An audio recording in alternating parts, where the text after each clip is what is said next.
Praise the Lord. खुदावंद यीशु मसीह के नाम से आप सबको सलाम। आओ हम परमेश्वर के वचन की ओर मन लगाएं।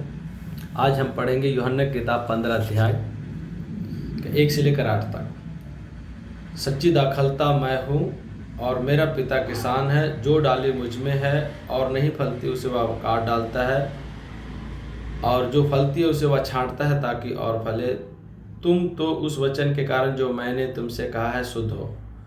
तुम मुझ में बने रहो और मैं तुम में। जैसा डाली यदि दाखलता में बनी ना रहे तो अपने आप से नहीं फल सकती, वैसे ही तुम भी यदि मुझ में बने ना रहो तो नहीं फल सकते हो। मैं दाखलता हूँ, तुम डालियाँ हो।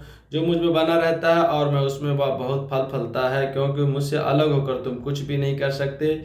यदि कोई मुझ में बना ना रहे तो वह डाली के समान फेंक दिया जाता और सूख जाता, और लोग उन्हें बटोर कर आग में झोंक देते हैं और वे जल जाती हैं। यदि तुम मुझ में बने रहो और मेरा वचन तुम में बना रहे तो जो चाहो मांगो वह तुम्हारे लिए हो जाएगा।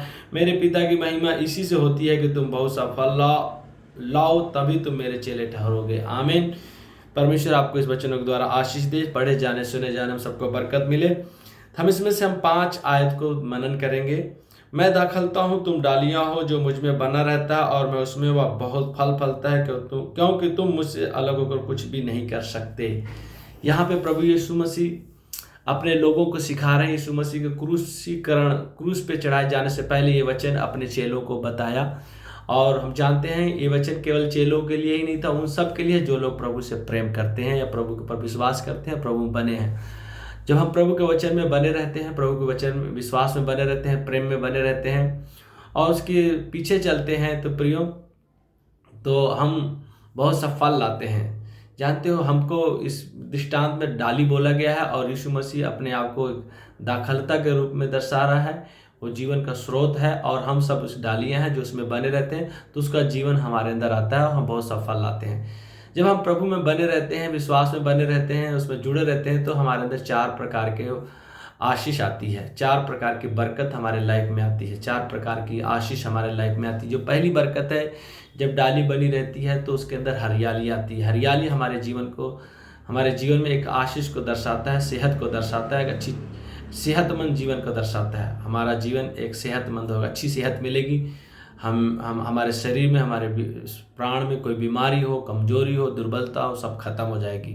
यानी कि जब डाली जुड़ती है पेड़ के साथ तो उसमें पहले हरियाली आती, तो अच्छी सेहत परमेश्वर अपने लोगों को देता है। बाइबल में लिखा है, यीशु ने बोला कि हे सब परिश्रम करने वाले बोझ से दर्द लोग मेरे पास हो। तो यीशु मसीह हमें अच्छी सेहत देता है। जब हम बने रहते हैं तो चंगाई मिलता है। पुराने नियम में परमेश्वर ने बोला था, मैं तुम्हारा चंगा करने वाला यहोवा परमेश्वर। यदि तुम मुझ में बने रहो, मेरा वचन बना रहे, मेरे विधियों में बने रहो, मेरे नियमों में बने रहो, तो जितने रोग संसार में भेजे उसमें से एक भी तुम पे ना भेजूंगा, क्योंकि मैं तुम्हारा चंगा करने वाला ही परमेश्वर हूँ। तो जब यीशु मसीह दुनिया में आए तो जितने लोग विश्वास करके यीशु मसीह के पास आए, यीशु मसीह के निकट आए, यीशु मसीह से प्रेम किया, ये ईमान रखा, तो यीशु मसीह ने उनको पहली जो आशीष दी, चंगाई दी। तो अंधे देखने लगे, लंगड़े चलने लगे, बहरे सुनने लगे, कोढ़ी शुद्ध होने लगे। तो अच्छी सेहत प्रभु यीशु प्रदान किया। हमें पहली जो बरकत मिलती है, अच्छी सेहत। हमें अच्छी सेहत मिले ताकि हम स्वस्थ होकर परमेश्वर की भक्ति कर सके, अच्छा काम काज कर सके और अपने परिवार का देखभाल कर सके। फिर इसके बाद दूसरी जो बरकत आती है, हमारे जीवन में फल लगते हैं। फल हमारी फल दिखाता है, फैमिली को दिखाता है, परिवार को दिखाता है, संतान को दर्शाता है। हमारे अंदर जिस्मानी जो फल आना शुरू हो जाते हैं, जिस्मानी फल, फैमिली हमारी अच्छी होगी और रूहानी फल भी लगेंगे। ये फल 2 तरह के दिखाते हैं, जिस्मानी फल को भी दिखाता है, रूहानी फल को भी दिखाता है।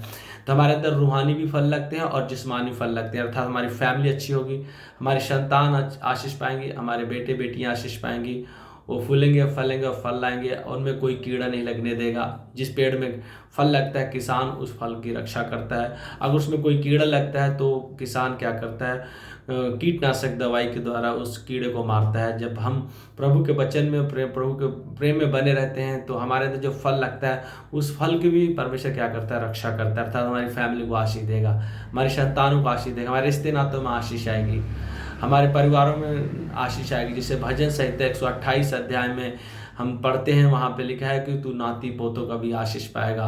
उसमें पूरी फैमिली की आशीष लिखी है कि धन्य होगा तू, तेरी संतान जो तेरे मेज के चारों तरफ जलपाई पौधे के समान होगी, स्त्री फलवंत होगी, नाती पोते को आशीष देखेगा। सारी बरकत उसमें हम देखते हैं। तो हमारे फैमिली में फल लगता है और आशीष आती है, और कीड़ा लगने नहीं देगा, शत्रु शैतान को प्रभु छूने नहीं देगा। और उसके बाद तीसरा जो फल है, हम जानते हैं फल जब लग जाता है तो उसके बाद धन संपत्ति आती है। जबकि पेड़ों में जब फल लग जाता है तो फिर फल के द्वारा धन की बरकत आती है।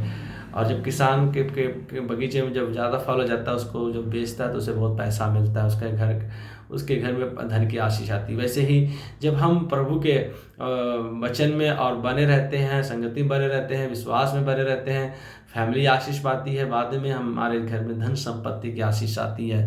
बाइबल में घर यहोवा बनाता है, फिर हमें परमेश्वर धन संपत्ति की बरकत देता है। धन यहोवा के आशीष से मिलता है, और उसमें जो आशीष देता है उसमें दुख नहीं मिलाता, सुख मिलाता है। लिखा है कि जो परमेश्वर का भय मानते हैं, और नम्रता और यहोवा का भय मानना धन, महिमा और जीवन है। तो धन की बरकत आती है, यानी कि संतान काम काज करेंगे, अच्छे लेवल पे जाएंगे, पढ़ाई लिखाई करेंगे और अच्छे लेवल पे जाएंगे, अच्छा बिजनेस करेंगे, उनका काम काज के ऊपर आशीष, धन संपत्ति की आशीष आती है, और वो दूसरे जातियों के लिए देने वाले बन जाएंगे। लिखा है तुम लेने वाले नहीं, देने वाले बनोगे, मैं तुम्हें देने वाला बनाऊंगा। परमेश्वर धन की बरकत देता है और धन की आशीष आती है, और सब जातियाँ मसीह के द्वारा आशीष पाएं, क्योंकि परमेश्वर अपने लोगों को पूंछ नहीं सर बनाता है, उन्हें धन संपत्ति की बरकत देता है। जो तीसरी जो बरकत है धन संपत्ति, घर गृहस्थी के ऊपर आशीष आती है। फिर लास्ट जो चौथी बरकत है, हम जानते हैं फल के अंदर एक बीज भी होता है, और बीज क्या होता है ना, वो जानते हो लोग जो फल खा लेते हैं लोग, तो बीज उसमें से निकलता है। बीज क्या होता है जी, एक नया जनरेशन को, एक नए पेड़ को, एक नई सृष्टि की रचना करती है। तो बाइबल में लिखा है हमारे अंदर परमेश्वर का आत्मा है, जो परमेश्वर का आत्मा है ना, जो परमेश्वर का वचन हमारे अंदर, परमेश्वर के वचन का बीज हमारे अंदर है, ये हमें नई जीवन की ओर ले जाएगा, हमें अनंत जीवन की ओर ले जाएगा, और हम स्वर्ग में जाएंगे। एक दुनिया जब डेरा छोड़ेंगे तो हमें परमेश्वर के हाथ के बनाए स्वर्ग मिलेगा। यीशु मसीह ने यूहन्ना की किताब 14 अध्याय में कहा है कि तुम मुझ पर विश्वास करते हो, तुम मुझ पर विश्वास करो, परमेश्वर पे विश्वास करते हो, मुझ पे भी विश्वास करो। मैं तुम्हारे लिए स्वर्ग में जा रहा हूँ जगह तैयार करने, और मैं जगह तैयार करके फिर आऊँगा और तुम्हें लेके जाऊँगा। जहाँ मैं रहूँ वहाँ तुम भी रहो। यानी कि यीशु मसीह हमारे लिए स्वर्ग में घर तैयार करने गया है। हमारे लिए एक अनंत जीवन है, एक एटर्नल लाइफ, हमेशा की लाइफ है। उस लाइफ को हम पाएंगे, अनंत जीवन को पाएंगे, एक नया जीवन पाएंगे, एक नई सृष्टि में प्रवेश करेंगे, एक महिमामय राज्य में प्रवेश करते हैं। तो हमारे लिए एक स्वर्ग में परमेश्वर के हाथ से बना हुआ भवन है। ये क्या है, ये अनंत काल की आशीष है, अनंत काल का आशीष है। तो 4 बरकत मिलती है जब हम यीशु मसीह में बने रहते हैं।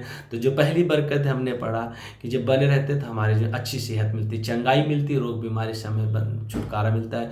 दूसरी आशीष है पारिवारिक आशीष और रूहानी आशीष, आत्मिक फलों से हम भरते हैं और पारिवारिक आशीषों से भरते हैं।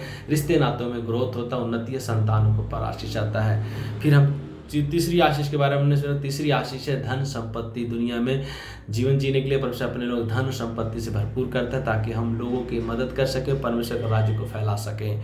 ये बरकत देता है। चौथी बरकत, इस दुनिया के बाद 70-80 साल बाद हमें इटर्नल लाइफ, हमेशा का जीवन मिलेगा, स्वर्ग जो परमेश्वर अपने लोगों के लिए तैयार किया है, अनंत काल तक की आशीष है। जमीन से लेकर स्वर्ग तक बरकत मिलती है जब हम प्रभु यीशु मसीह में बने रहते हैं, प्रेम में बने रहते हैं, विश्वास में बने रहते हैं। जिस तरह डाली पेड़ में बनी रहती है तो फल लाती है, और उसमें बहुत से फल लगते हैं और बहुत से पेड़ उगते हैं। वैसे हमारा जीवन अनंत काल के लिए, हमेशा के लिए बनाया जाता है। तो प्रिय बच्चों के द्वारा प्रभु आपको आशीष दे। मुझे विश्वास है कि आप परमेश्वर के प्रेम में बने रहेंगे, विश्वास में बने रहेंगे, ईमान में बने रहेंगे, तो आप इन सारी आशीषों का आनंद उठाएंगे।